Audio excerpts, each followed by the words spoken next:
हाँ, तो मेरे प्यारे बच्चे कैसे हैं? आशा करता हूँ कि आप लोग अच्छे होंगे, स्वस्थ होंगे और मस्त होंगे।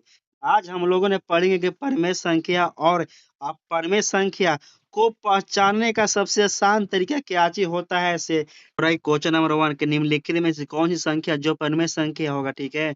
तो √2 अपरिमेय संख्या है, √3 अपरिमेय संख्या है और √7 कौन सा संख्या है? अपरिमेय संख्या है। इसका आंसर क्या होगा? ऑप्शन नंबर सी 3/5 यानी 3/5 क्यों परिमेय संख्या हुआ? क्योंकि इसको पी बाटा क्यू के रूप में लिखा जा सकता है, इसलिए क्या हो गया? ये परिमेय संख्या हो गया। नेक्स्ट की ओर बढ़ते हैं। बोरा के निम्नलिखित में से कौन सी संख्या जो अपरिमेय संख्या है, ठीक है? तो बोरा कौन अपरिमेय संख्या है? तो 2/3 कौन सा संख्या हो गया? ये परिमेय संख्या हो गया। और 0.5 इसको उड़ाएंगे, दशमलव के नीचे 10 आएगा, यानी 1/2 कौन सा हो गया? ये परिमेय संख्या होगा। √7 परिमेय संख्या है, तो अपरिमेय संख्या कौन सा होगा? तो रूट में 5 अपरिमेय संख्या होगा। क्यों? क्योंकि जो √5 है, तो √5 किसी का वर्ग होता है? किसी का वर्ग नहीं होता, तो नहीं होगा, तो अपरिमेय संख्या होगा। बोला कि 0 0.25 किस प्रकार का संख्या है? तो 0.25 इसका उड़ाएंगे, दशमलव के नीचे आएगा 100, 25 चौका 100 यानी 1/4 यानी पी बाटा के रूप में आ गया। तो आ गया तो ये हमेशा परिमेय संख्या होगा। और पूछ रहा है कि कौन सा संख्या अपरिमेय संख्या है? अपरिमेय संख्या पूछ रहा है, तो 4 परिमेय संख्या, 7/8 परिमेय संख्या, 0.75 इसको उड़ाएंगे पॉइंट, तो नीचे आएगा 100 यानी पी बाटा के रूप में आ गया। ये भी परिमेय संख्या हो गया, ये भी परिमेय संख्या है। यानी √11 कौन संख्या होगा? ये हमेशा अपरिमेय संख्या क्यों होगा? क्योंकि √11 किसी का वर्ग नहीं होता है, इसलिए कौन सा हो गया? रूट या अपरिमेय संख्या हो गया। बोला कि √9 और √16 का क्या ची मान होगा? यानी √9 का क्या ची मान होगा? 3 होगा। और √16 कितना मान होगा? √16 का मान 4 होगा। बोला कि प्लस यानी दोनों का जोड़ देंगे तो कितना आ जाएगा? 4 3 7 आ जाएगा, यानी ऑप्शन नंबर सी हो जाएगा। तो बोला कि √2 किस प्रकार का संख्या है? देखो भाई, √2 में ये देखो, जो भी रूट के अंदर संख्या रहेगा, ठीक है? तो रूट के देखिए अंदर जो 2 है ना, रूट के अंदर ना, इस जो √2 है किसका वर्ग होता है? नहीं होता, तो ये अपरिमेय संख्या हो जाएगा हमेशा। बोला कि 3 प्लस √3 किस प्रकार का संख्या से? तो √3 कौन सा संख्या है? अपरिमेय संख्या। क्यों? क्योंकि जो √3 किसी का वर्ग नहीं होता, इसलिए अपरिमेय संख्या हो गया। बोला कि 7 माइनस √5 किस प्रकार का संख्या है? तो √5 किसी का वर्ग होता है? नहीं, तो यहाँ हमेशा अपरिमेय संख्या हो गया। बोला कि निम्नलिखित में से कौन सा परिमेय संख्या है? तो √7 अपरिमेय संख्या है, √10 अपरिमेय संख्या, √13 अपरिमेय संख्या। इसका आंसर क्या होगा? √25। क्योंकि क्योंकि √25 का कितना देखो, रूट बोले ना, √25 तो √25 किसका वर्ग होता है? तो होता है 5 का होता है, इसीलिए कौन सा हो गया? ये परिमेय संख्या हो गया। जैसे बोला कि जैसे बोलता जैसे बोला कि √3 है, तो √3 किसी का वर्ग होता है? नहीं ना, इसलिए इसीलिए संख्या ये अपरिमेय संख्या रहता है। और जो √25 है, √25 ये और वर्ग होता है 5 के, हमसे हो गया परिमेय संख्या हो गया। बोला कि एक परिमेय संख्या और एक अपरिमेय संख्याओं का योग हमेशा अपरिमेय संख्या होता है। क्यों? क्योंकि देखो, परिमेय संख्या मान लेते हैं 2, योग माने जोड़। अब बोला है कि अपरिमेय संख्या, तो √3 लेते हैं परिमेय संख्या। देखो तो कौन सा दोनों मिलकर बन गया? हमेशा अपरिमेय संख्या होगा। बोला कि एक परिमेय संख्या और एक अपरिमेय संख्याओं का गुणनफल क्या चीज होगा? हमेशा परिमेय संख्या होता है। क्योंकि देखो, मान मान लो कि एक परिमेय संख्या एक अपरिमेय संख्या, दोनों का करेंगे गुणनफल यानी गुना करेंगे, तो मान लेते हैं कि परिमेय संख्या मान लेते हैं 0, 0 मान लेते हैं गुने, और मान लेते हैं क्या चीज? अपरिमेय संख्या मान लेते हैं √2, यानी इसका क्या चीज हो गया? गुना करते 0 ही आ गया ना, तो 0 कौन सा संख्या? 0 हमेशा होता है परिमेय संख्या होता है। बोला कि रूट 12 का सरलतम मान लिखे, ठीक है। तो रूट 12 का सरलतम मान क्या होगा?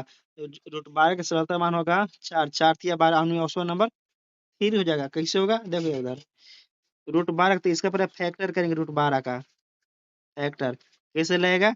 2 से लगेगा, 6 आएगा, फिर 2 से लगेगा, 3 आएगा, आएगा नहीं? देखो तो जो रूट 2 बार लगा कहाँ आएगा? रूट के बाहर ही आएगा। यानी देखो इसे में देखो, जो 2 बार मिला ना, 2 मिला तो कहाँ जाएगा?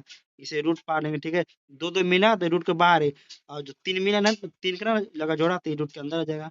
इसीलिए हमेशा ऑप्शन नंबर ए होगा। और 18 प्लस रूट 8 का मान क्या चाहिए होगा? तो 18, तो पहले 18 का पहले फैक्टर करेंगे।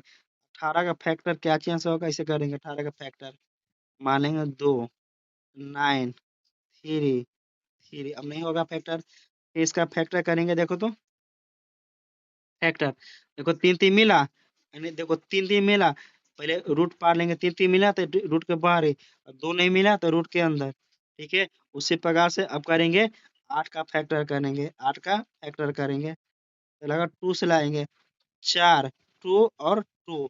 देखो तो यहाँ पर ये रूट भी करेंगे, 2 2 लगा जोड़ा तो रूट के बाहर ही, 2 लगा जोड़ा नहीं तो रूट के अंदर। देखो तो रूट 3 रूट 2 और 2 रूट 2, तो क्या है? 3 2 5, 5 रूट 2, ऑप्शन नंबर सी।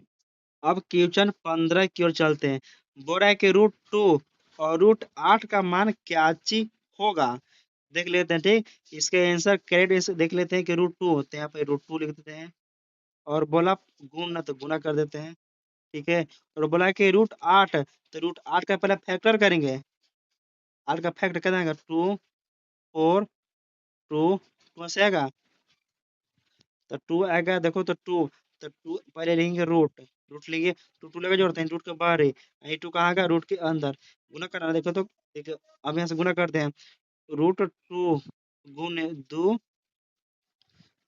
2 रूट 2 यानी कितना आएगा? रूट 2 गुने रूट 2 कितना? रूट 4 आएगा, 4 का मान 2 आएगा, 2 गुने 2 यानी कितना? Option number 4, 4। क्वेश्चन नंबर आएंगे 16 की ओर आएंगे। बोला कि निम्नलिखित में से कौन सा परमेय संख्या है? बोला कि 2 प्लस 2 यानी कहते हैं क्या? 2 प्लस 2 हमेशा, ये हमेशा अपरमेय संख्या होता है। रूट 3 रूट 5 हमेशा अपरमेय संख्या होता है। रूट 3 हमेशा अपरमेय संख्या होता है। और इसको देख लेते हैं कैसे होगा से, ऑप्शन नंबर सी, सी कैसे होगा देख लेते हैं। बोला कि रूट 7 गुने रूट 7, इसका गुना करने कितना आएगा? इसको 49 आएगा, 49, तो 49 कितना मान होगा? 49 का मान 7, इसलिए हमेशा क्या जो होगा इसका मान आ गया, इसे हमेशा परमेय संख्या होगा। अब क्वेश्चन की ओर चलते हैं 17।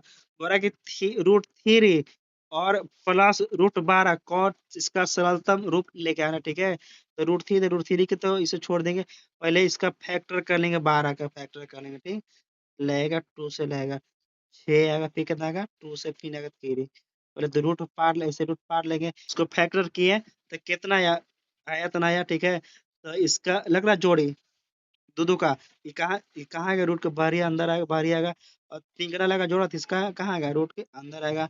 इसीलिए कुछ बोला कि रूट 3 और प्लस 2 रूट 3 का मान क्या चाहेगा? 2 को रूट 3 और एक और रूट 3, तो 2 1 3 रूट 3, रूट 3 आ जाएगा, 3 रूट 3, ऑप्शन नंबर बी। और बोल रहा है कि रूट 20 माइनस रूट 15 का मान क्या चीज होगा से, तो रूट 20 का पहले तो फैक्टर करेंगे, इसका फैक्टर करेंगे, ऐसा आएगा 2, 10, 2, 5 आएगा, 5 आएगा। तो इसका लगा, देखिए इसको लगा जोड़ा, फिर रूट के बाहर ही आएगा और अंदर आ जाएगा 5, क्योंकि इसका जोड़ा नहीं लगा इसलिए। और बोला कि माइनस में, फिर बोला यहाँ से, फिर बोला कि घटाने के लिए, तो यहाँ से कर देते हैं। इसका कितना? इसका आया, इसका है रूट 2 5 माइनस में कितना गया? रूट में 5। तो 2 को रूट 5 में से 1 को रूट 5 घटेगा, तो इनके बचेगा नहीं, रूट 5 बचेगा। यदि x का मान रूट 5 प्लस रूट 5 है तो x का मान क्या होगा? इसका जो x किस प्रकार का संख्या होगा? यह हमेशा अपरमेय संख्या होगी, रूट 5 का वर्गमूल नहीं होता है। बोला कि निम्नलिखित में से किसका कथन सत्य है? दो परमेय संख्याओं का योग हमेशा अपरमेय संख्या होता है? नहीं। दो परमेय संख्याओं का योग हमेशा परमेय संख्या होता है? नहीं। दो परमेय संख्याओं का योग योग परमेय और अपरमेय दोनों हो सकता है? Yes, option number C. बोल रहा है कि निम्नलिखित में से कौन सी संख्या परमेय संख्या है? परमेय संख्या पहचानने के लिए बोल रहा है, ठीक है। √2 का वर्ग नहीं होता है, रूट, इसलिए आप परमेय हो गया, हमको परमेय पहचानना है। √12 √3 का वर्गमूल नहीं होता, इसका अपरमेय संख्या हो गया। √5 गुने रूट कितना है? √5 गुने √20, इसका मल्टीपल करेंगे तो इसका कितना आएगा? इसका गुना करेंगे तो कितना आएगा? रूट में 100, 100 का मान क्या होता है? 200, इसलिए आंसर ऑप्शन नंबर सी। 2+2 का सरलता रूप क्या होगा? तो 2+2 का सरलतम रूप, तो पहले 8 का फैक्टर करेंगे, 2 4 2 2, जो पहले रूट पारेंगे, 2 को लगा जोड़ा तो रूट के बाहर, इसको लगा जोड़ा तो रूट के अंदर, यानी कितना का 2√2 अब प्लस में 2√2, तो 2 को एक 3 यानी 3√2, 3√2 ऑप्शन नंबर बी। बोला कि यदि x का मान √3 और फिर y का मान -√3 है तो हमको x प्लस y का मान बताना है। बतलाते हैं। x का मान कितना है? √3 माइनस में √3, इसको कितना आ गया? इसका घट कितना आ गया? घट जाएगा 0, तो 0 है तो 0 कौन सा क्या है? 0 हमेशा परिमेय संख्या होता है। बोला कि इनमें से कौन सा किनका मान अपरिमेय संख्या है? अपरिमेय संख्या है, अपरिमेय संख्या है।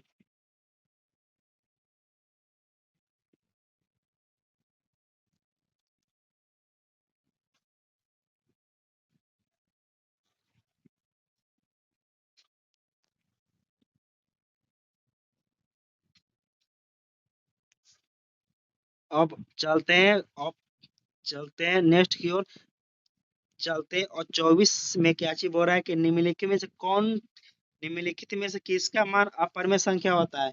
अपरिमेय संख्या, देखो गुना करते हैं, √2 गुने √8, तो इसका √16 होगा, तो √16 का मान हमेशा 4 होते हैं। परिमेय संख्या 4 हमेशा परिमेय संख्या होगा, ये तो नहीं होगा, ऑप्शन वही कट गया। बोल रहा है कि 12 या 36, √36 का हमको मान होता है 6, ये भी कट गया। और बोला कि बी बी 2500, 100 का हमको कितना मान होता है? 100 का हमको मान होता है कितना होगा? 10 होगा, इसलिए ऑप्शन नंबर कट गया, ऑप्शन नंबर डी। पूरा कि यदि एक ए अशून्य परिमेय हो तो बी एक परिमेय संख्या हो, तो ए बी का होता है हमेशा परिमेय संख्या, हमेशा। बोला कि यदि ए एक अशून्य संख्या है और बी एक अपरिमेय संख्या है तो ए और बी होगा, ए इंटू बी हो क्या होगा? हमेशा अपरिमेय संख्या होगा। Thank you.